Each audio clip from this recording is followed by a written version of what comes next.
బేబీకి మేమే పెళ్లి చేస్తాం, వాళ్ళ పిల్లలు నాకు నేను అమ్మమ్మ అవుతాను వాళ్ళు. అర్థమైందా?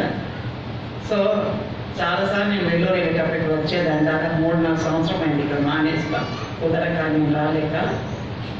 కానీ ఈరోజు ప్రభు నాకు ఈ తరుణం ఇచ్చాడు. యాక్చువల్లీ నేను వెల్లూరు వెళ్తున్నాను 3 డేస్ వరకు డాక్టర్స్ రమ్మన్నారని.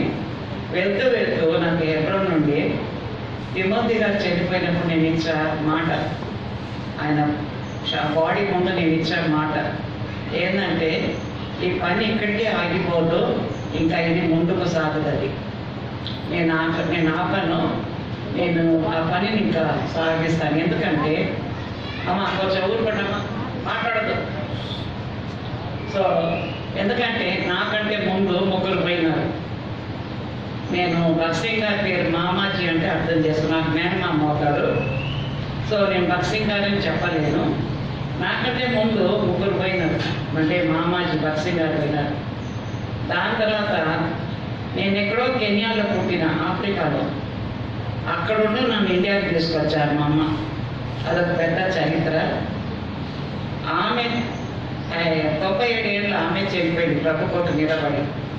దాని తర్వాత వీరిద్దరు నాకు పెళ్లి చేసిన తిమోతి గారితో. సో తిమోతి గారి పెళ్లి వివాహం 50 సంవత్సరాలు అవ్వాలి. దేవుడు ఆయన మహిమలో పిలుస్తున్నారు. సో ఈ ప్రపంచంలో నా అనేవాళ్ళు, నా రక్త సంబంధం నాకు ఎవరు లేరు. అర్థమైందా? మాకు అక్క, అన్న, తమ్ముడు, చెల్లెలు, మేనత్త, మేము ఏ పద్ధతం నాకు ఈ భారతదేశంలో లేదు. కానీ నాకు ఈ ముగ్గురు నేర్పించింది. మా అమ్మ చనిపోయినప్పుడు నాకు ఒకటే మాట చెప్పింది, బేటా నేను తీసుకొచ్చాను, నేను చిన్న పాపగా నేను ఇండియాకి తీసుకొచ్చాను. ఎందుకంటే చాలా పెద్ద చరిత్ర ఇది మాది. ఆమె ప్రభువుని నమ్ముకున్న దానికి ఆమె మా మేనత్త ముక్కు చెవి పోసేసి ఆదిగా పరిస్థితి చెప్తుందా, ఇప్పుడు కాదు. సో ఆమె నన్ను తీసుకుని ఇండియాకి రావాలా. ఈ విధంగా భక్సింగ్ గారు మా మామ అంటే వాళ్ళిద్దరూ ఉన్న తమ్ముడు పిల్లలు. ఆయనను కాపలా చేస్తాడు, చూసుకుంటూ ఇంతవరకు వచ్చాడు. సో నేర్పించారు ఏంటంటే, నా జీవితంలో నేను ముగ్గురును చూసినాను. అన్నీ వదిలేసి వచ్చారు. ఇల్లు వదిలేస్తున్నారు, ఆస్తి వదిలేస్తున్నారు, బంధువులు వదిలేస్తున్నారు, అందరిని వదిలేసి ప్రభువును పట్టుకొని వచ్చారు. ముగ్గురు అన్యులే. భక్సింగ్ గారు మామాజీ ఆయన అన్యుడే. మా మమ్మీ సిక్ బ్యాక్గ్రౌండ్, నేను 6 సర్దార్స్ మేము మా మమ్మీ వచ్చింది ఆ బ్యాక్గ్రౌండ్ నుండి. దాని తర్వాత తిమోతి గారు కూడా వచ్చింది బ్యాక్గ్రౌండ్, హిందూ బ్యాక్గ్రౌండ్. అన్నీ ఆస్తి పాస్తి అన్నీ వదిలేసి వీళ్ళు చాలా భక్తిగా వైరాగ్యంగా ప్రభు కొరకు నిలబడ్డారు. సో ఈ ముగ్గురు నాకు జీవితాల్లో అంటే ఒక మోడల్గా ఉన్నారు. సో పిల్లరా, ఇప్పుడు మిగిలింది మన సహవాసంలో. అంటే మన సహవాసం అంటే ఆరంభం నుండి 40 సంవత్సరం, ఇప్పుడు నాకు 74, అంటే 40 సంవత్సరాలు భక్సింగ్ గారు మామాజీ తన సేవ మెడ్రాస్ ఆరంభించినప్పుడు ఈ రోజు వరకు నేను ఒక్కదాన్ని ఇంకా మిగిలిన. అర్థమైందా? ఎవరు? నేను ఒక్కదాన్ని ఇంకా. అంటే ఆ జాబితాలో లెక్కేసుకుంటే 3 తరాలు ఉండదు, నేను ఒక్కదాన్ని ఇంకా మిగిలిపోయాను. దేవుడు ఆ ధన్యత నాకు ఇచ్చాడు. సో లేదా ఈ సంఘాలు మామూలుగా రాలేదు. దీని యొక్క క్రయం ఉంది, కన్నీళ్ళు ఉంది, ప్రయాసం ఉంది. నా తెలుగులో ఎక్కడ తప్పు పోతే నన్ను క్షమించండి, ఇంకా హిందీ మాట్లాడతాను. సో ప్రయాసం ఉంది దీని యొక్క, కష్టాలు ఉంది దీని యొక్క, కన్నీళ్ళు ఉంది. ఆరంభం దినాలు ఇప్పుడున్నలా కాదు. మీరంతా ధన్యులు, ఇప్పుడు సేవకులు ధన్యులు, విశ్వాసం ధన్యులు.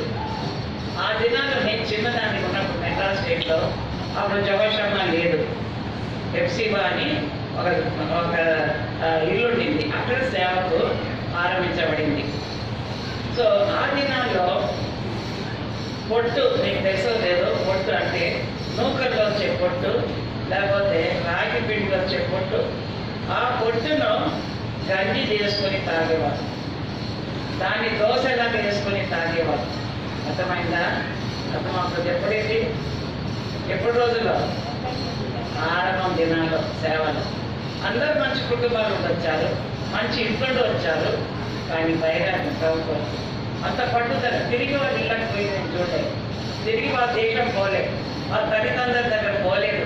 ఒక్కసారి వదిలేసి వచ్చారు, తిరిగి వాళ్ళు చనిపోయిన దాకా అదే గురి అదే పట్టుతో వాళ్ళు ముందుకు పోతూనే వచ్చారు. వీళ్ళ నేను ఎందుకు చెప్తున్నానంటే ఈ దినాలు సుఖమైపోయింది మనకు. దేవుని వాక్యం అంటే చాలా అంటే ఈజీ లైఫ్ అయిపోయింది. బైబిల్ ఈజీగా వచ్చేసింది. ఇష్టమైతే ప్రార్థన కోసం లేదండి కాదు, దీనికి ఎంత ప్రయాసం ఉంది. వాళ్ళేం తెలియలేదు, వాళ్ళేం కట్టుకోలేదు, వాళ్ళేం సంపాదించలేదు, వాళ్ళేం కూడా పెట్టుకోలేదు, ఎవరు కూడా ఏం చేయలేదు. కానీ ప్రభు కొరకు ప్రయాసపడ్డారు, త్యాగం చేసినారు, ప్రాణాలు ఇచ్చారు. అంతేవరకు నేను చాలా మంది లక్ష్యంగా అంతేవరకు ప్రభుత్వంలో నిలబడ్డారు. 97 ఏళ్ళు మా అమ్మ 23 ఏళ్ళు 24 ఏళ్ళు వయసులో వచ్చింది. ఇండియా ఆఫ్రికా నుండి ఇండియాకి వచ్చింది. చిన్నపిల్లగా నన్ను తీసుకొచ్చింది. ఎందుకంటే పరిస్థితులు అట్లుండింది కుటుంబంలో. ఆమె ప్రభువు నమ్ముకున్న దానికి ఆమె ముక్కు చెవు కోసేసినారు. ఈ చెవు 2 భాగము, ఈ మొక్కు ఇక్కడ. ఎందుకంటే ఈమె ఏంటంటే యేసు ప్రభు నమ్ముకుందని అంత త్యాగం చేసి మొక్కమ్మ చూస్తుంటే ఇక్కడ మాంసాలు తీసి మొక్కుతో పెట్టినారు, అది అక్కలేదు. తొడ నుండి మాంసం తీసి పెట్టినారు, అది అక్కలేదు. అప్పుడు ఈ చేతికి పెద్ద గాయం ఉంది, మాంసము ఆ తోలు తీసి ఈ ముక్కుకు ఒక మాంసం ముద్దలాగా పెట్టినారు.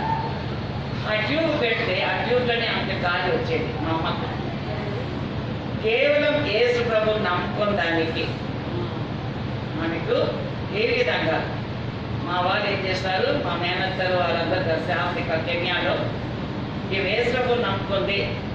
మన గురువులు అంటే మా 10 గురువులు కదా, గురు గోవింద్, గురు నానక్, లాస్ట్ వీళ్ళందరినీ వదిలేసి ఆమె ఆ మతం అంటే డాక్టర్మ వాక్యం చెప్పింది. ఆ డాక్టర్మ వాక్యం చెప్పడం వలన డాక్టర్ మిస్ డాషా ఈమె ప్రభు నమ్మింది. అప్పుడున్న మొత్తం తీసేసింది, తీసి ప్రభు కొరకు నిలబడింది. గట్టిగా ఆమె ఎవరన్నది ప్రభు కొరకు గట్టి పట్టుబట్టింది. ఆ ముక్కు చెవి కోసేసిన తర్వాత ఎందుకంటే ఈమె ప్రభును వదలలేదు, ఈమె వేరే మతంలో పట్టుకుంది. మనకు అవమానం, మన బరువుతో కూడింది. అంటే అంతేకాకుండా ఒక్కొక్క అవిని తీసేయాలనుకున్నారా, నీకు తెలియదు. సిక్కులో ప్రేమిస్తే ప్రాణం పెడితే, తీస్తే ప్రాణం తీసేస్తారు. సర్దాస్ అంటే డబ్బాలు కట్టుకునేవారు అట్లాంటి వారు. కానీ అంత ఇదున్నా కూడా ఆమె హాస్పిటల్లో, నేను ఆమె ఇద్దరు హాస్పిటల్ 1 సంవత్సరం అన్నాము. సంవత్సరం అంతా మా నాన్న వచ్చి మా అమ్మను సరే నువ్వు నమ్ముకున్నావు ఇంటికి వచ్చేసే పర్వాలేదు అని అంటే ఆమె అనేది నేను ఇంత అనుభవించిందంట దేవుడి కొరకు నేను ఇంటికి తిరిగి రాను. రేపు నేను చనిపోతే నన్ను మున్సిపల్ వాళ్ళు లేకపోయినా మా మనిషి కాదనుకోండి, అర్థమైందని ఈవెన్ మా మనిషి కాదు.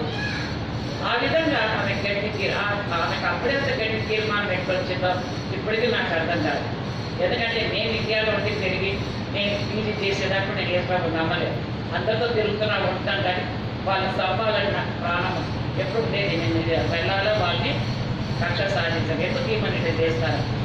నా జీవితం వేరే, కానీ ఆమె అంటే పట్టుదల. ఇక ఆమె జీవితం మీద చాలా కష్టమైపోయింది. అప్పుడు ఆ డాక్టర్ మా బస్సు 39 40 సంవత్సరాలు ఆయనకు చెప్పింది, లెటర్ రాసిందో మరి ఏం చేస్తో తెలియదు.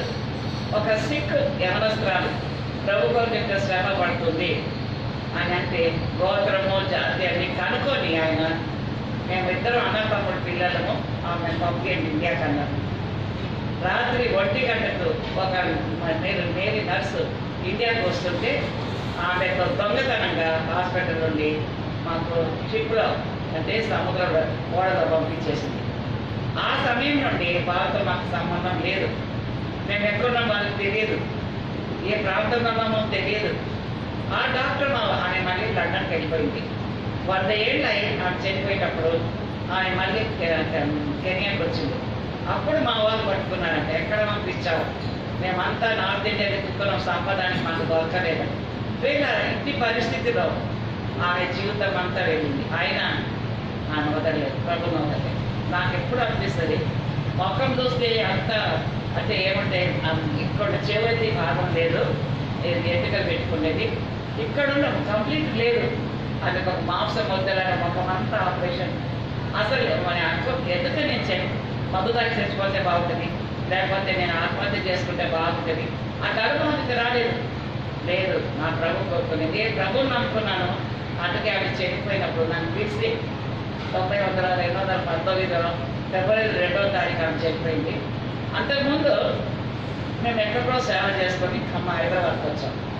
హైదరాబాద్కి వచ్చిన తర్వాత ఆమె ఏంటంటే ఎప్పుడు అనేది, మీరిద్దరు సన్యాసులు, నువ్వు తిమోతి, ఒక ఇల్లు లేదు, ఒక వాకి లేదు, ఏమి సంపాదించలేదు. తిమోతి గారు ఎప్పుడు అనేవారు, సంపాదించాలనుకుంటే నేను ఆస్తికి వదిలేసి వస్తానమ్మా, నేను కావాలంటే మళ్ళీ వెళ్ళిపోతాను, అన్ని వదిలిపెట్టి వచ్చింది సంపాదించడానికి కాదు కదా అనేవాడు. సరే, మేము వచ్చిన తర్వాత జనప్రియలో ఉన్నాం. ఇప్పుడు నేను ఉండేది అది దేవప్రియ ఆంటీ, ఆమె చనిపోతూ కొరియన్ గారి పేరు మీద సొసైటీకి రాసింది. నేనున్న అపార్ట్మెంట్ హర్మల్ ఆనుకొని ఉంటుంది తిరుమల అపార్ట్మెంట్. సో అది కొరియన్ గారి పేరు మీద ఇచ్చింది సొసైటీ. సో దాంట్లో మేము ఇప్పుడు దాంట్లో ఉంటాను. అక్కడికి వచ్చిన తర్వాత మా అమ్మ పాప దగ్గర ఉండింది.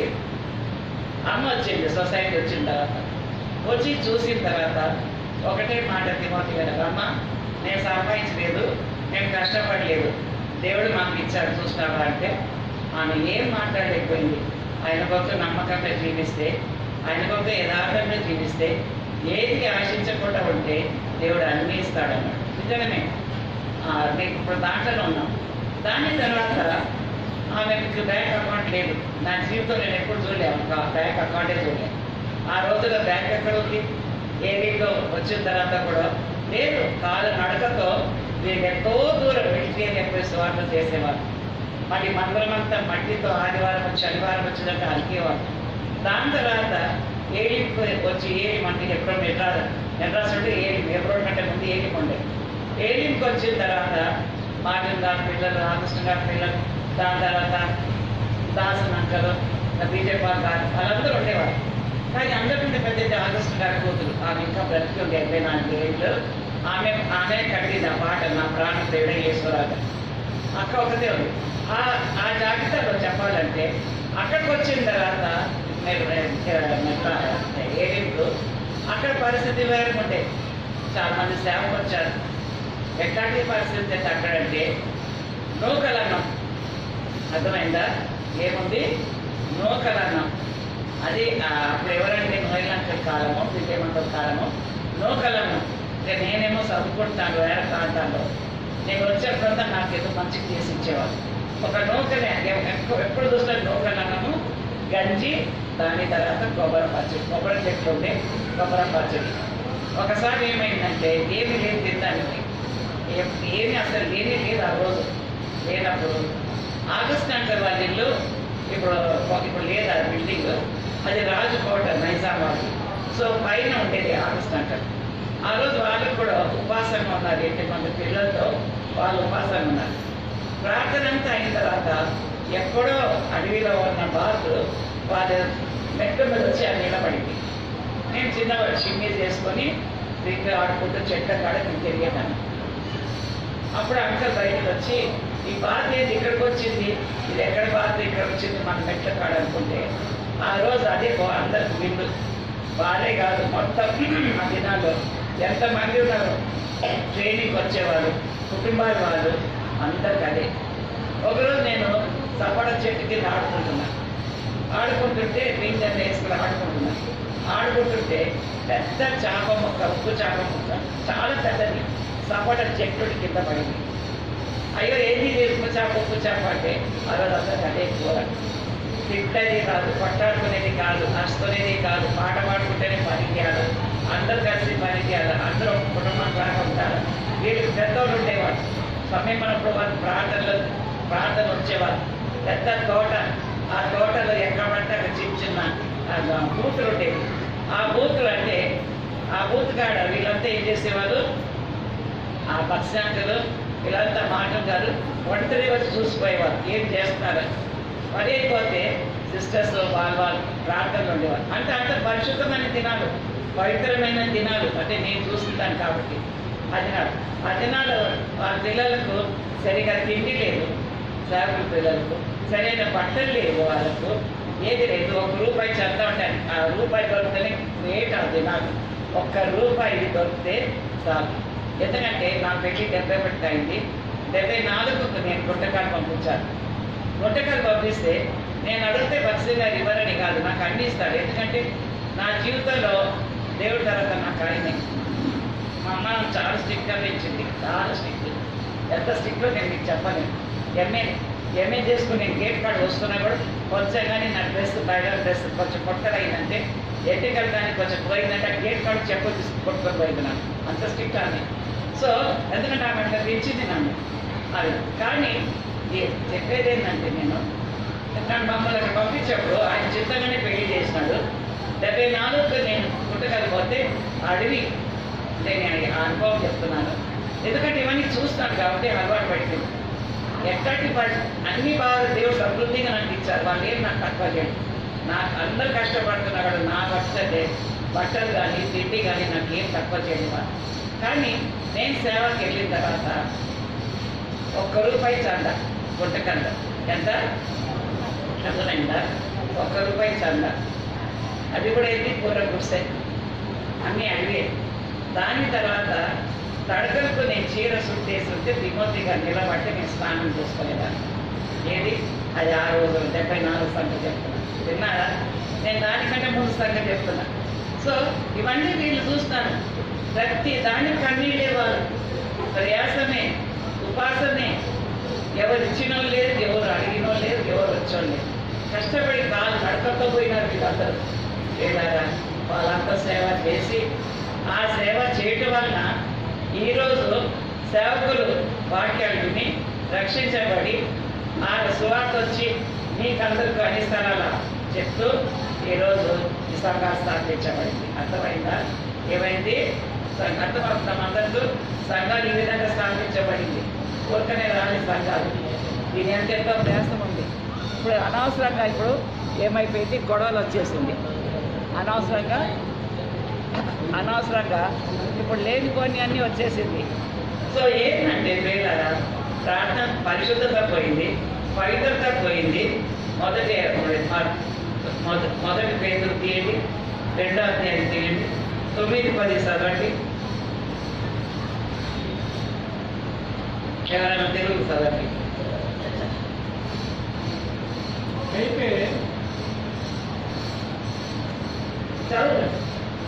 అయితే మీరు చీకటిలో నుండి అది లెక్క పెట్టుకోండి. ఏమేమి ఉంది చీకటి నుండి? 1, 2 ఆశ్చర్యకరమైన తన వెలుగులోనికి మిమ్మల్ని పిలిచిన వాడి దురాతిశయములను 2 దూరం చేయ నిమిత్తము ఏర్పరచబడిన వంశమును 3 రాజులైన యాజక సమూహమును 4 పరిశుద్ధ జనమును 5 దేవుని సొత్తైన ప్రజలై ఉన్నారు. ఒకప్పుడు ప్రజగా ఉండక ఇప్పుడు దేవుని ప్రజ అయితిరి. ఒకప్పుడు కనికరింపబడక ఇప్పుడు కనికరింపబడిన వారైతిరి. కాదు, కరెక్టే. యోహాను సువార్త 3:3 ఏముందంటే ఇంగ్లీష్లో తిరిగి మారు మనసు పడాలి. బార్న్ అగైన్ అని ఉంది. అవునా? అంటే తిరిగి మారు మనసు పొందాలి. 3:3లో ఉంది. అది ఇంగ్లీష్లో బార్న్ అగైన్ ఉంది. బార్న్ అగైన్ అంటే ఏంటంటే మనం రక్షించబడ్డారు. ఇక్కడ చదువు లేని వాళ్ళందరూ ఉన్నారు. మీరు చదువు లేదని బాధపడవద్దు. ఎందుకు? ఎవరైనా అడిగితే నేను బిఏ చదివినాను చెప్పండి. బిఏ చదివానంటే నువ్వు బిఏ చదివిన వాడుతావు అంటే యోహాను సువార్త 3:3లో ఏముంది? తిరిగి చదవని తెలుగులో ఎవరైనా అంటే యేసు అతనితో ఒకడు కొత్తగా జన్మిస్తేనే కానీ అతడు దేవుని రాజ్యమును చూడలేదని కొత్తగా జన్మించాలి. అంటే మీరంతా రక్షించబడ్డారు కదా, పడ్డారా లేదా? చదువు లేని వాళ్ళు ఎంత ఉన్నారు కదా, మీరంతా రక్షించబడ్డారు. అంటే మీరంతా బిఏ. అంటే ఇంగ్లీష్లో బార్న్ అగైన్ అంటే బిఏ. మీరంతా బిఏ చదివిన వాళ్ళు. ఎవరైనా అడిగారు అనుకోండి, నువ్వు చదివినావా అని అంటే అవునయ్యా, యోహాను సువార్త 3:3లో ఉంది. ఏంటంటే తిరిగి జన్మించాం. ఇంగ్లీష్ బైబిల్లో ఉంది అని చెప్పండి. భయపడదు. దాని తర్వాత ఇంటర్మీడియట్ అవుతుంది. ఇంటర్మీడియట్ అయినా మనకు బీటెక్లు ఆ టెక్లు అన్నీ పోతాయి. అవునా? 5 సంవత్సరాలు మెడికల్ చేసినా బీటెక్ చేసినా అవసరంగా 5 సంవత్సరాలు. అందుకే ఇప్పుడు చెప్పిన మొదటి పేతురు 2వ అధ్యాయంలో ఎన్ని ఉంది? మొదటి చెప్పండి. జీవం నుండి సాధనైనా ఆశ్చర్యకరమైన అంటే మనం వెనుక నుండి ఎక్కడ ఏ స్థితి నుండి వచ్చాం? మనము చీకటి నుండి దగ్గరకు వచ్చాం. రెండవది వారి గుణాభిషేకములను ప్రచురం చేయ నిమిత్తము ఏర్పరచబడిన వంశమును రాజులైన యాజక సమూహమును రాజుల యాజక గొప్పలు ఏం చేసినాడు? నిన్ను నన్ను ఏర్పరచుకున్నాడు. అర్థమైందా నీకు? ఆ వంశం రెండో డిగ్రీ మనను ఆయన ఆ వంశంలో ఏర్పరచుకున్నాడు. మూడవది పరిశుద్ధ జనమును పరిశుద్ధమైన ప్రజలై ఉన్నారు. అంటే నెక్స్ట్ ఒకప్పుడు ప్రజగా ఉండక ఇప్పుడు దేవుని ప్రజ అయితిరి. ఒకప్పుడు కనికరింపబడక ఇప్పుడు కనికరింపబడిన వారికి పరిశుద్ధ జనము. అవునా? ఏర్పరచ జనం ఎక్కడుంది ఇప్పుడు? అది ఏర్పరచడం లేదు. ఆరంభం దినాలు ఉండి ఇది ఏర్పరచడం. పరిశుద్ధ ఎవరంటే పరిశుద్ధ జనము చెప్పుకునేవాళ్ళు. ఇప్పుడు పరిశుద్ధత ఎక్కడుంది? లేదు. మీరు నమ్మని అనుకోండి, నేను దేశమంతా తిరుగుతుంటా. ఇక్కడ మీ దగ్గరే కాదు, ప్రతి స్థలం తిరుగుతున్నా. ఇప్పుడు నేను కార్ వేసుకొని ఆంధ్ర, సౌత్, నార్త్ అంతా, ఈవెన్ మధ్యప్రదేశ్ దాకా నేను పోయి బాగలేకని. సో ఎక్కడన్నా మీరు పోండి, పరిశుద్ధత కనబడుతుంది ప్రజల్లో. బయట ఎట్టుంది, లోకం ఎట్టుంది, బయట మంత్రాలు అంటే తయారు. ఆ పరిశుద్ధత ఆరంభంలో ఆ యొక్క పరిశుద్ధత పోయింది, పవిత్రత పోయింది, ఆ యొక్క ప్రవర్తన పోయింది. ఏర్పరిచే జనాంగం అంటాం. ఎక్కడుంది? లేదు. పెళ్ళిళ్ళు వచ్చినప్పుడు ఏమైపోతున్నారు? సాయి. అవునా? పెళ్ళిళ్ళు వచ్చినప్పుడు ఏమైపోతున్నారు? మీరే చెప్పండి. నేను చెప్పండి, చెప్పండి మీరే. పెళ్ళి అయినప్పుడు ఏమంటారు? ఇప్పుడు దాకా బాగానే ఉంటుంది. దినాలు గడిచిన తర్వాత పెళ్ళిళ్ళు వచ్చినప్పుడు మాకు మా వాళ్ళే కావాలి. అవునా? ఎందుకంటే యువతి గారి దగ్గరకు ఇన్ని వచ్చేది మాకు, ఆయన నాకు ఇచ్చేవాడు. అంతే, ఇక్కడ ఎక్కడికి ఇచ్చేస్తాం. సో మా వాళ్ళే కావాలి, మా మనుషులే కావాలి. వేలారా ఆదమ్మ వారు సృష్టించాడు దేవుడు, కానీ మావాడు మీవాడు అని పెట్టాక మనం పెట్టుకున్నాం. ఇదంతా నా వాళ్ళే నీ వాళ్ళే అని మనం పెట్టుకుంటాం. వేలారా చాలా బాగా. ఇక అంతేకాకుండా పరిశుద్ధత లేదు. బయట ఇంత జాకెట్ అంటే మంత్రాలు కూడా ఇంతే జాకెట్. దేవుడు మనకు బట్టలు ఇచ్చింది కప్పుకోదాన్ని, చూపించుకోదాన్ని కాదు. నీ అందం చూపాలంటే నీ యొక్క నీకు ఏమైనా చూపించుకోవాలి. నీ భర్తకు మా దేశం ప్రకారం ఇది భర్తకే ఆయన నచ్చిందే ఉండాలి, ఆయన నచ్చినట్టు మనం వేసుకోవాలి. కానీ లోకంకి ఆకర్షించినట్టు కాకుండా. అందుకే పాపం విస్తరించింది. పాపం తింటున్నారు, పాపం తాగుతున్నారు, పాపంలో దేని మలుగుతున్నారు లోకం. అందుకే ఏమైపోయింది? ఇట్లాంటి రోగాలన్నీ వస్తుంది. ఎందుకంటే ఈ కరోనా ఎందుకు వచ్చింది? దేనికి వచ్చింది? పాపంతో వచ్చింది. కాకుండా కుటుంబాలు ఏం లేదు, ఐక్యత లేదు.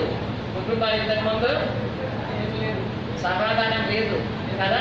పిల్లలు తల్లి తండ్రులు అంతా ఉద్యోగాలకు ఎక్కడో వెళ్ళిపోతున్నారు, చదువుకుంటున్నారు.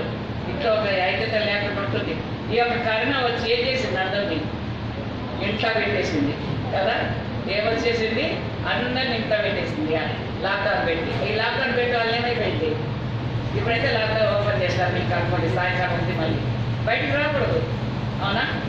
బయటికి వస్తే ఏమవుతుంది? చెప్పండి అమ్మా, ఎనుకున్నావు. బయటకు వస్తే ఏమవుతుంది? నిద్రపోతున్నారా? కాదు, కర్రలు తీసుకొని పడతానే ఉంటారు కదా పోలీసు వాళ్ళు. ఎందుకంటే ఇప్పుడు ఈ కరోనా వచ్చిన వాళ్ళు ఏమైంది? లాక్డౌన్ వచ్చారు, అందరూ ఇంట్లో ఉంటున్నారు. అన్యులు కానీ మనం కానీ ఎవరు కానీ అందరూ తల్లి తండ్రులు బిడ్డలు కొడుకులు అందరూ ఇంట్లో ఉంటున్నారు. అవునా? ఇంట్లో ఉంటూ ఒకరిని అర్థం చేసుకోవాలి, ఒకరి సభ ఒకరు. అంటే ఏంటంటే ఇదందరినీ మోకాలు జీవితంలో తీసుకొచ్చింది. మనందరినీ ఏం తీసుకొచ్చింది? మోకాలు. రక్షణ లేని కొడుకున్నారు, రక్షణ లేని బిడ్డలు ఉన్నారు, రక్షణ లేని భార్య కానీ భర్త ఉన్నారు, వీళ్ళందరికీ మనం ఏం చేయాలి? ప్రార్థన చేయాలి. ఎక్కడ చూస్తే ఏమైపోయింది? ఆన్లైన్లోనే వాక్యాలు. ఎవరు చూడండి వాక్యం విస్తరిస్తుంది. దానికి అర్థం లేదు. ఇంట్లో కూర్చొని వాక్యం వినొచ్చు. అర్థమైందా? మేము వినలేదు, మాకు తెలియదు అంటానికి తప్పించుకోవడానికి లేదు. ప్రభా ఈ యొక్క రోగం తెచ్చింది ఏంటంటే ఫస్ట్ ఆఫ్ ఆల్ అందరూ మోకాలు జీవితంలో ఉంటాయి.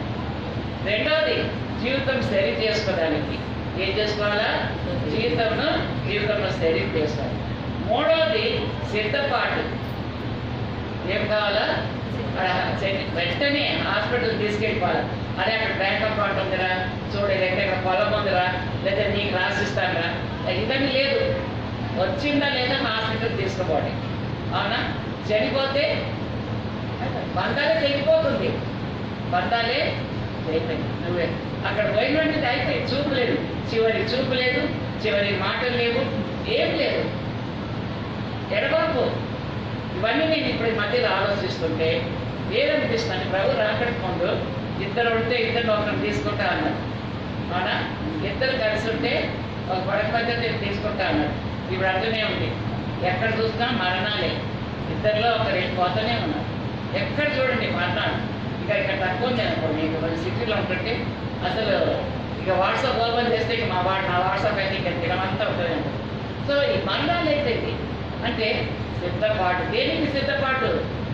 ప్రభు రాకడికి ఒక సిద్ధపాటు. ఈ మధ్యలో నేను ఇంట్లో మా అమ్మాయి రాత్రి ఫోన్ చేస్తుంటే చెప్పు.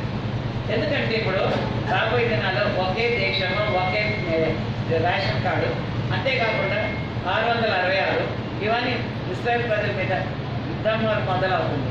ఇవన్నీ ఏంటంటే ప్రభు రాకడికి ఏముంది? సూచన. ఏముంది? ప్రభు రాకడ. ఇప్పుడు నిజంగా చెప్తున్నా, ప్రభు రాకడ సూచన. కానీ ఇప్పుడు కరోనాకే ఈరోజు మీకు మీటింగ్ ఈరోజేనా కలిసింది? మీటింగ్ ఈరోజేనా నడుస్తుందా మీకు? ఎందుకు రాకుండా ఉన్నారు ప్రజలు? ఎందుకు ఎక్కడైనా చూస్తున్నాం? ఎందుకు రాకుండా ఉన్నారు? భయము. ఏమని? అది మనతోనే కాపురం చేస్తుంది. ఇంకా వచ్చేది ఏముందారా? నేను తిరుగుతుంటే నాకు అంటారు, ఆంటీ అక్క మీరు, నేను అసలు పెట్టుకోకూడదు, ఆంటీ అక్క జాగ్రత్తగా ఉండండి, మీ వయసు పెద్దది, మీకు ఆపరేషన్ చాలా అయింది, మీరు జాగ్రత్తగా ఉండండి అంటారు. నేను అంటాను అది మనతోనే కాపురం చేస్తుంది, మనతోనే ఉంటుంది.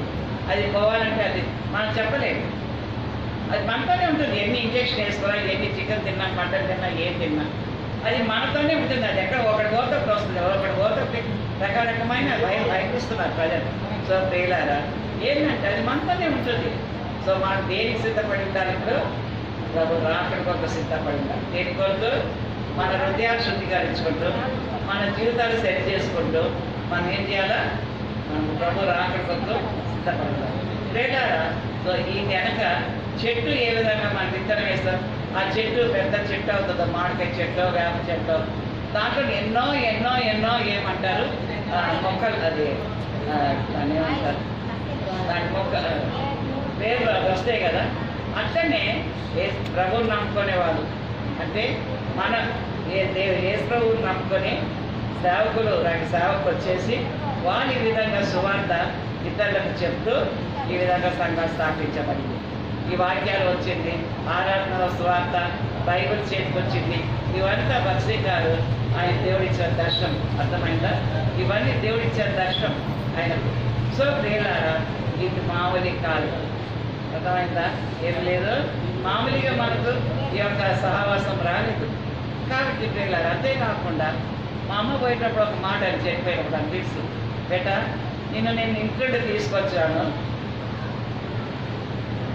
ఒకటే నేను కట్టు బట్టలతో వచ్చాను, నేను దేవుడి దగ్గరికి వెళ్ళిపోతున్నాను, దేవుడు నాకేం తక్కువ చేయలేదు, నేను చనిపోతే నా సమాధి మీద ఓ లార్డ్ హౌ గ్రేట్ ఈస్ దై ఫెయిత్ఫుల్నెస్ నిషి సింగ్ అని పెట్టమని. ఒక మాట నిండి నీకు ఆస్తి ఇదే. ఎందుకంటే వాళ్ళు ఎవరు బ్యాంకులో డబ్బులు పెట్టలేదు, వాళ్ళకి అవ్వట్లేదు. నాకు ఆస్తి ఇదే ఇచ్చింది బేట, నువ్వు మట్టుకో వెనక తిరిగి చూడండి. నీకెవరు లేరు ఈరోజు, ఏ బంధువులు లేరు, ఎవ్వరు రక్త సంబంధం లేకుండా. అప్పుడు తిమోతి గారు ఉన్నారు, నాకు ముగ్గురు పిల్లలు ఉన్నారు, రక్త సంబంధం లేదు. నువ్వు బాధపడకు. దేవుని బిడ్డలే మన బిడ్డలు, దేవుని బిడ్డలే మన సహోదరులు, దేవుని మందరమే మనం అందరము. ఆ విధంగా ఆమె చనిపోకమని నాకు చెప్పింది. రెండవది, తిమోతి గారు నేను అప్పుడే దగ్గరికి వచ్చాను, డాక్టర్స్ అన్నారు ఏంటంటే మీకు చాలా నష్టం చేస్తాం మేము, ఇది చివరిసారి మేమే ఖర్చు పెట్టి చూస్తామని. చాలా ఏళ్ళ నుండి బాధపడతారు ఏమిటో వాళ్ళు చేసిన పొరపాటు. వాళ్ళు రమ్మన్నారని నేను వచ్చాను. అప్పటికి ఏమైందంటే కురియన్ గారు, తిమోతి గారు ఇద్దరు ప్రార్థన చేసినారు, పంపిస్తున్నారు. పంపించేటప్పుడు ఈ 49 సంవత్సరం పెళ్ళి అయి తిమోతి గారు ఎప్పుడు ఇంట్లో ఉండింది లేదు. ఎప్పుడు చూసినా పరిచర్య వారాలు నెలలు ఆయన బయటికి పోతుంది. ఈ కరోనా పీరియడ్ అని ఇంట్లో ఉంటారు. ఇంట్లో ఉండి ఎబ్రోడ్లో వాక్యము, లేకపోతే ఆన్లైన్లో జూమ్లో మాట్లాడుతూ వాళ్ళు ఎదుర్కోవాలి వాక్యం చెప్తున్నారు. చెప్తుంటే నేను ఇంకా బయలుదేరుతాను, ఈ బాబు కార్లోనే నేను బయలుదేరుతున్నాను. బయలుదేరుతున్నప్పుడు ఇద్దరు సిస్టర్స్ ఫోన్ చేసినాడు. అమ్మతో ఆంటీతో కోఆర్డినేట్ మీద ఖమ్మం ఒక ఆమెకు కడప నుండి శాంత ఫోన్ చేశారు. ఈ బాబుకి ఏమన్నాడంటే రానా నాన్న ఆంటీ నువ్వే తీసుకెళ్ళాను, ఈయనకు పెళ్ళై ఇద్దరు పాప ఉంది, సో వాడు ఓన్ వెహికల్ కాబట్టి ఆంటీ నువ్వు తీసుకెళ్ళాను చెప్పిన తర్వాత నా దగ్గర ఎవరో ఒక సిస్టర్ వచ్చారు, అందరు ఏడుస్తున్నారు నేను వస్తున్నానని. ఎందుకో లోపలికి పోయిన రూమ్లో పోతే మంచం మీద పండుకొని ఉన్నారు. ఆయన బీపీ లేదు, షుగర్ లేదు, దేవుదని ఏమీ లేదు, నవ్వుతూ మాట్లాడుతూ ఎవరు వచ్చినా కూడా తన జీవితంలో ఆయన కోపం అని లేదు. ఎప్పుడు చూసినా ఆత్మలు కొత్త భారము, ఆత్మలు కొత్త ఇది, ఆయన వేదన అంతా బాధ అంతా అదే తన జీవితంలో. తన ఇద్దరిలో కొరకే జీవించాలా. ఎవరు పిలిచినా, ఎక్కడ పిలిచినా, ఏ టైం పిలిచినా, ఏ టైం ప్రాణం అడిగినా, ఏ టైం ఏది అడిగినా తల అడిగిన చెప్తూనే ఉంటారు. అట్లాంటి వ్యక్తి నన్ను చూసి ఎందుకో ఎప్పుడు అనేవాడు, పోతున్నావా అన్నాడు. నేను ఎంతో హిందీ మాట్లాడతాం అర్థం. పోతున్నావా అంటే నేను ఇట్లా అడుగుతున్నారు ఎందుకు అని చెప్పి నేను ఇట్లా చూసిన అంతే. చూసి సరేలే నేను వెళ్ళను, నేను చెప్పేస్తాను డాక్టర్కు, నేను రాను ఇప్పుడు అన్న. ఒక 5 నిమిషాలు ఆగిన తర్వాత నేను అన్నీ తీసేస్తాం బట్టలు ఎందుకు తీసుకురా ఉన్నాడు. ఏం బాగలేవు కదా నేను అందుకే ఉండిపోతానంటే లేలే పో అన్నాను. బయలుదేరినాను వెళ్ళూరుకు. బయలుదేరితే పైన ప్రేయర్ చేస్తారు. నేను కిందికి వచ్చాను. కిందికి వచ్చి ఇక నేను కారు ఎక్కినాను. నాకు ఇక్కడ సిస్టర్ ఉంది, ఆమె కారు ఎక్కాల. మా కోడలు వచ్చి నిలబడింది. వాచ్మెన్ వచ్చి అమ్మ సార్ అయ్యా వస్తున్నారు. ఆయన ఎందుకు వస్తాడు కిందికి అన్నా. నేను అయితే ఎందుకు రాకుండా అంటే మరీ నేర్చుకొని టవర్ చుట్టుకొని కిందికి వచ్చాను. నేనుంటాను ఆడ ప్రేయర్ చేస్తాను కదా, మళ్ళీ ఎందుకు కిందికి వచ్చావు అన్నా. నేను జోక్ అన్నా, ఎందుకు కిందికి వచ్చారంటే ఏమో గుడి రావాలనిపించింది అన్నాడు. మరేనా ఏం రావాలనిపించింది అన్నాడు. సరే అని ఈ వెల్లూరుకి వస్తే నా ఫోన్ పనిచేయదు, అందుకే వీళ్ళ ఫోన్ నెంబర్ ఇచ్చాను. బయలుదేరి వచ్చేసిన తర్వాత నా గీత వెనక అంతా ఏముందంటే చివరి అన్నారు, నా ఇంట్లో చివరి అయిపోయింది. వెనకంతా బ్రాండేజ్ ఉంది మొత్తం, అంటే జాకెట్ కూడా లేదు మొత్తం. నేను ఇక్కడ దాకా చాలామంది ఒకరి సమాధికి వచ్చి ఉంటే తిమోతి గారు చూడడానికి నేను సోఫాలో కూర్చొని ఉన్నా. నా చుట్టూ అందరూ కాపలా పెట్టారు, నా మీద పడతారు. సో ఏమైందంటే వెనక బ్యాండేజ్ ఉంది. బ్యాండేజ్ ఉంటే వచ్చేసి పండుకోలేను, కూర్చోలేను. బయట బాల్కనీలో సోఫాలో కూర్చొనే ఉంటున్నా ఒక సైడ్, ఎందుకంటే పండుకోలేని పరిస్థితి నాది. ఇక రాత్రిలో నిద్ర మాత్రం వేసుకొని అప్పుడు వెళ్ళి 4 దిగులు పెట్టుకొని అది ఒక సైడ్కి పడుకోవాలి, స్ట్రేట్ పండలేము. అట్లాంటి పరిస్థితిలో వస్తున్నాను. ఇక చూస్తున్నారు. దాని తర్వాత అమ్మ మాట్లాడదు బయటికి పోయి మాట్లాడదు. దాని తర్వాత ఏం చేస్తారంటే ఆ రోజు ఇప్పుడు 5వ తారీఖు ఆయన ఇప్పుడు ఇది 7వ నెల, 5వ తారీఖు ఏం చేస్తారంటే 4వ తారీఖు 5వ తారీఖు అనమాట వచ్చి నేను అంటే కూర్చున్నా. మా కోడలు వచ్చి మమ్మీ ఏం వండాలి, నేను నీసు తిన్నాను కాబట్టి ఏం వండాలని అడుగుతుంది. వచ్చి 11:30 12 అదే చివరి నేను ఆయనతో మళ్ళీ మాట్లాడను అంటే గుడి నేను వెళ్తాను. ఏ సంఘంకి నేను ఎవరు దుఃఖం ఉన్నారు, ఎవరు బాధలు ఉన్నారు, ఎవరు ట్రాన్స్ఫర్లు కావాలి, ఎవరు కష్టాలు ఉన్నారు, ఎవరు సమస్యలు అన్నింటినీ నేను చూసుకుంటా. కుదిరికి ఒక అక్కలాగుంటాను. ఇదే మాట్లాడను, ఎందుకంటే పరిస్థితులు అట్టుంది. కానీ ఈ విధంగా కుటుంబంలో నాకు అవుతుంది నేను అనుకోలేదు. అయిపోయిన వెంటనే నేను వెళ్ళిపోయినాను. అప్పుడు తీసినారు వాళ్ళు. దాని తర్వాత నాకు 5 కూరలు 4 తిరిగి ఇప్పుడు మళ్ళీ లాక్డౌన్ అయిందంటే ఇప్పుడు మళ్ళీ నేను బయటకు వచ్చాను. సో ప్రియులారా, ఆనాడు దేవుడు ఈనాడు అదే దేవుడు. ఆయన ఎప్పుడు విడిచిపెట్టాడు మనుషులు ఎంతకాలం అనుకుంటారు. సో ఆల్రెడీ దేవుడు నాకు ముందే ధైర్యపరచాడు. దుఃఖం ఉంది, ఎడబాపు ఉంది, బాధ ఉంది, ఇంకొకదాన్ని ఉంటుంటే చాలా నాకు ఎన్నెన్నో ఫోన్స్ వస్తుంటేది. ఎంతోమంది అంకుల్ లేరు, ప్రార్థన చేయండి ఆంటీ అంటారు, అక్క చేయండి అంటారు, వస్తుంటారు. చాలా నాకు ఉంటుంది. కానీ ఆ దేవుడే నన్ను ఆదరిస్తారు, ఆ దేవుడే నన్ను ధైర్యపరుస్తారు. నిజంగా చెప్తున్నాను. నా అనేవాళ్ళు నాకు ఎవరు లేకపోయినా లోకంలో, నా రక్త సంబంధం నాకు ఎవరు లేకపోయినా పర్వాలేదు. నా అనేవాళ్ళు నాకు ఎవరు లేరు. కానీ దేవుని బిడ్డలే నా బిడ్డలు, దేవుని మందరమే నా మందరం, దేవుని సహవాసమే నా సహవాసం. నేను ఎందుకు అంటానంటే ఈరోజు నేను చెప్పాల్సిన వాక్యం అంతా ఆయన చెప్పేస్తాను. ఎవరు మీ సేవలు చెప్పేసి నేను మొత్తం అదే ప్రిపేర్ అయ్యి వచ్చాను. నోట్స్ కూడా మీరు చూడండి, నా అంతా లేదా మొత్తం నా నోట్స్ మొత్తం ఈరోజు నేను చెప్పాల్సిందంతా వాక్యం అవే స్త్రీల మీదనే ఆయన చెప్పేస్తాను. అర్థమైందా? కానీ స్త్రీల విషయంలో ఇద్దరు జరుగుతాను జస్ట్ రెండే ఏంటంటే ఆయన అన్ని మెసేజ్ చెప్పేశాడు కాబట్టి నేను ఇప్పుడు మళ్ళీ రిపీటింగ్ చేయాలనుకోకుండానే ఉన్నాను. ఇద్దరు అంటాను, రూతును ఎస్తర్. అర్థమైందా? Ruth Esther. రూత్ ఎక్కడ వచ్చింది? అన్ని కుటుంబం మొయాబుకి వచ్చిందా లేదా? ఎవరితో వచ్చింది? రూతు ఇద్దరు ఉన్నారు కదా, ఇద్దరు కోడలే, పెద్ద కోడలు చిన్న కోడలు, ఇద్దరు అక్కడ సంసారం చేస్తారు భర్తతో కదా. ఆ పద్ధతులన్నీ చూస్తున్నారు. వచ్చారు, ఈమె వెళ్ళిపోతుంది తిరిగి మరియమ్మి. వెళ్ళిపోయేటప్పుడు ఇద్దరు బయటకు వస్తారు కానీ సగం దూరం దాకానే ఓవర్న వచ్చేది. కానీ అంతేవరకు ఎవరు పోయినారు? ఎవరినైనా రూతు, నీ దేవుడే నా దేవుడు, నీ ప్రజలే నా ప్రజలు, నువ్వు చనిపోయిన కాడ నేను. సో రూత్ ఎట్లాంటిదంటే ఆమె పట్టుదలతో ఉంది, పట్టుదలతో వచ్చింది. తన వంశం వదిలింది, తన జాతిని వదిలింది, తన కులం వదిలింది, తన బంధువులను వదిలింది, తన భోజనం వదిలి వస్తూ అన్నింటిలో చేసింది. ఎవరంటే వచ్చింది? అత్తగారితో ఎంత వచ్చింది. అవునా? వచ్చింది, ఆమె వెంబడించింది, ఆమెను పట్టుకుంది. ఆమె వంశం నుండి ఎవరు వచ్చారు? యేసువారు వచ్చారు. అర్థమైందా? ఆమె వంశం నుండి వచ్చారు. లేదా సో పట్టుదల. ఈ దినాలు మీరందరూ నాకేమో సరిగ్గా తెలియదు. మీరు వస్తున్నారు మందరికి చక్కగా, ఒకళ్ళు హిందూ కుటుంబాలు వస్తున్నారు, ఊరు నుండి వస్తున్నారు, రైతు నుంచి వస్తారు. ముందు అంటే ఏమో ఈరోజు ఆంటీ వస్తున్నారంటే కదా వాక్యం వింటామని వచ్చారేమో నాకు అది తెలియదు.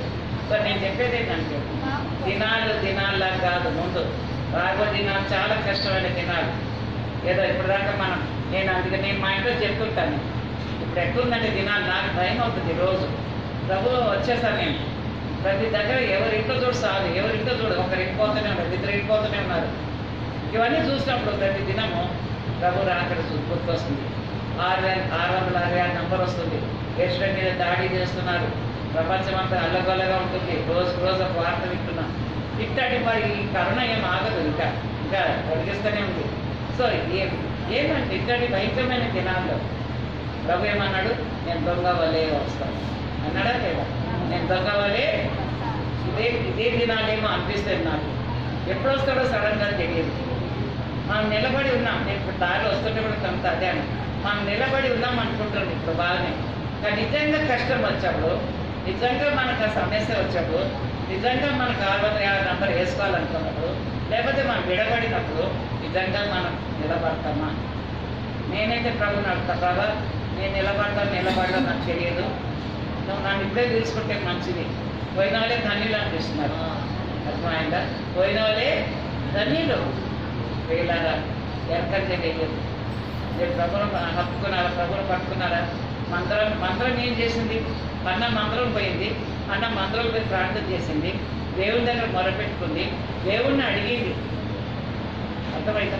సేవకుడు సేవకురాలు కాదు, సంఘం పెద్దవాళ్ళు కాదు, దేని కాదు. ఆమె సేవకుని చూడలే. ఆమె ఏం చేస్తే ఎక్కడ పోయింది? ఆమె బంధువులకు పోయింది. బంధువుల దగ్గరికి పోలే, చుట్టాల దగ్గరికి పోలే, రక్త సంబంధం దగ్గర పోలే. దేవుడి మందిరం దగ్గర పేరు కుమరించుకోండి. ఎవరు ఏమనుకున్నా పర్వాలేదు, నాకు దేవుడి మందిరం కాదు. మందిరం వదలదండి. నేను చెప్పేది నీకు అదే. మందిరం విడిచిపెట్టవద్దు, మందిరంలో వదలవద్దు, మందిరంలో సహవాసం దూరం పోయినావా సైతాన్ వెంటనే మనం శోభిస్తాం. అది గుర్తుపెట్టుకోండి. నువ్వు ఏ పునాది మీద ఉన్నావో ఆ పునాది మీద గట్టిగా ఉంది. ఎన్ని కష్టాలు రాని, మరణాలు రాని, శ్రమలు రాని, ఆర్థిక పరిస్థితి రాని, దుఃఖమైన పరిస్థితి రాని వెళ్ళరావద్దు. అన్నా వదలలేదు, దేవుని వదలలేదు, పట్టుదలతో పట్టింది. ప్రభా నాకు తీయని అడిగింది, ఇచ్చాడు. దానికి యథార్థంగా దేవుడు ఆమెను ఆశీర్వదించాడు.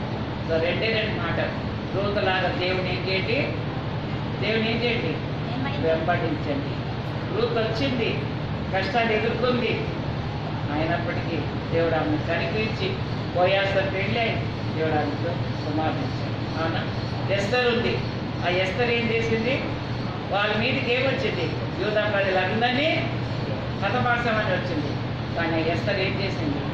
రాజు దగ్గర అడిగింది తన ప్రజలకు వేగాల. అదేవిధంగా ఇంట్లో రక్షణ లేని ఉన్నారా? ఎవరన్నా ఇంకా ప్రభు నమ్మకం ఉన్నారా? వాళ్ళకి ప్రార్థన చేయండి. అర్థమైందా? సో మనం ఏం ట్రై చెల్లిస్తున్నాం ప్రభు కొరకు? ఏమీ లేదు. ప్రభు కొరకు మనం ఏం ఇస్తున్నాం? ఏమీ లేదు. నేను బయలుదేరినప్పుడు చాలా అంటారు, బాగానే పోతున్నావు కదా నువ్వు, బాగానే తిరుగుతున్నావు అంటే, నాకు దేవుడు ఇచ్చే ఆశ అది. నా గురి ఏంటంటే వాళ్ళు పోయినారు, నేను అదే గురిలో. ఈ రోగాలు ఈ జబ్బులని ఇక్కడ ఈ లోకంలోనే నాకు అర్థమైందా? ఇది కాదు గొప్ప. కానీ దేవుడు ఎట్లా రక్షించాడు ఇతరులకు చెప్పాలి. బ్రతికి నా రోజైనా ఏ విషయం చెప్పి సాగు. ఈ నొప్పులు ఉంటేనే ఉంటాయి, ఈ బాధ ఉంటేనే ఉంటాయి జీవితాల్లో. కానీ దేవుడి కొరకు చేస్తాను. నా జీవితంలో కూడా అదే. నేను అంతేవరకు ప్రభు కొరకు జీవించాలి. ఇంకెంతకాలం బ్రతుకుతారో తెలియదు, కానీ నేను ప్రభు కొరకు జీవించాలి. ప్రభు సేవలు ఉండాలి. ప్రభు కొరకు ఇతరుల కొరకు సువార్త. అందుకొరకే నా ఆరోగ్యం ఏది పట్టించుకోకుండా నేను తిరుగుతూనే ఉన్నాను. ఇప్పుడు నేను వెల్లూరు పోతున్నాను. వెల్లూరు పోతే నాకు ఇది ఇచ్చింది కాబట్టి నాకు కలవనేరు. ఇంకా నాకు ఇంకా 4-5 ఊర్లు ఇచ్చారు. 11వ తారీఖు దాకా ప్రోగ్రామ్ ఉంది. వెళ్తాను, చేస్తాను. అక్కడ చాలామంది సిస్టర్స్ కలుస్తాను నాకు వచ్చి. సో చేస్తాను. ప్రభు కొరకు జీవించండి. మనకి దేవుడు రక్షణ ఇచ్చాడు కాబట్టి ఏదో మనం ఎల్లరాయిలా కూర్చోడకుండా ఏం చేయాలి? మనము ప్రభు కొరకు రూతలాగా ఆయన పట్టుకోండి. అంతేవరకు నమ్మకంగా జీవించండి. ఎస్తర్ లాగా తన ప్రజల కొరకు ఏ విధంగా తన ట్రై చెల్లించిందో ట్రై చేయండి. అన్నలాగా ప్రార్థన పరాదు. అన్న ప్రార్థన పరాదు. ఆ ప్రార్థన చేసి జవాబు ఇచ్చాడు. అర్థమైందా?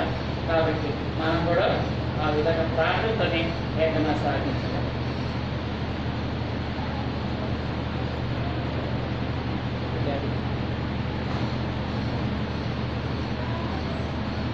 నా మెసేజ్ అంతా నువ్వు చెప్పేస్తున్నావు.